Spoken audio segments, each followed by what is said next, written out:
Hi, my name is Giles Mohan from the Open University. We've been working with the BBC World Service to produce a series of programmes on the Sustainable Development Goals. The Sustainable Development Goals, or the SDGs, are a universal call to action to end poverty, protect the planet and ensure that all people enjoy peace and prosperity by 2030. So they were first set up in 2015 and all United Nations countries have signed up to work towards them.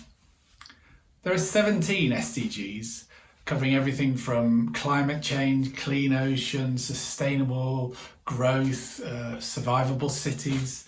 So these are really important things which affect all of us. A central plank of the SDGs is to leave no one behind. That means that those furthest behind in society are targeted for specific support to get them up to the levels, at least, of the majority of the population.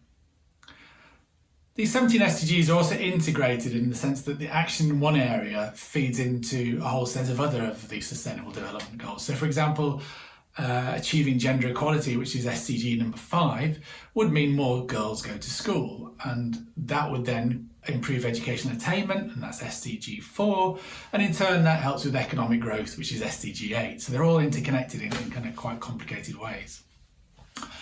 And the SDGs are a massive task that are not going to be achieved by any one kind of set of actors, whether that's governments or businesses. Rather, we need lots of people and organisations getting involved and working together. And that includes you, me, everyone. So, for example, if we want to promote sustainable consumption, that's SDG 12. You and I may have to change our consumption habits, buy different types of goods, food, whatever. You may have some corporations having to adopt more ethical practices, and you also may have to have governments regulating international trade in more kind of close ways. So it's not an either-or choice about one thing or another, but it's everything and together. So you can see it's a massive problem, one to deal with. And another reason we all have to work towards the SDGs, I think, is that many of the problems don't stick to national borders. You know, polluted ocean water will travel around the seas, and as we all know too well at the moment, diseases don't like to stick to national territories. They travel when people travel, and you spread a disease that way. So addressing all these things really requires joined up global action. So the SDGs link to other big initiatives like COP26, which is around the issue of climate change, and climate action, which also happens to be SDG goal number 13. So again, one big international effort around the SDGs links to a whole another big set of action around climate change.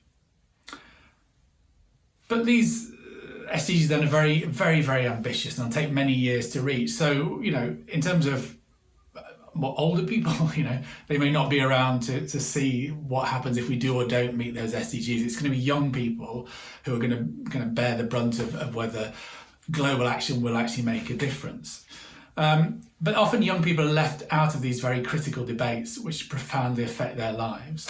So what better way then to understand this challenge than by getting those young people from around the world to give us their analysis of how well we're doing to achieve the goals.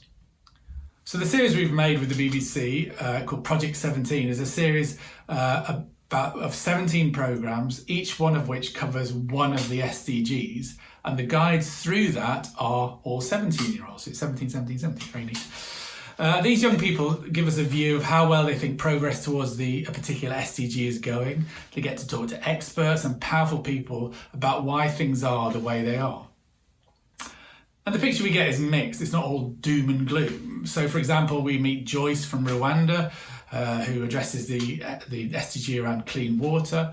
And she takes us to her village, and there they have a new water borehole that's been provided by a charity. But then she also goes and meets the CEO of the Rwandan Water Corporation, who talks about trying to extend good water coverage and sewage coverage across the country, but with great, many steps to go before they can get there. So none of us can rest if we want to make the SDGs a reality.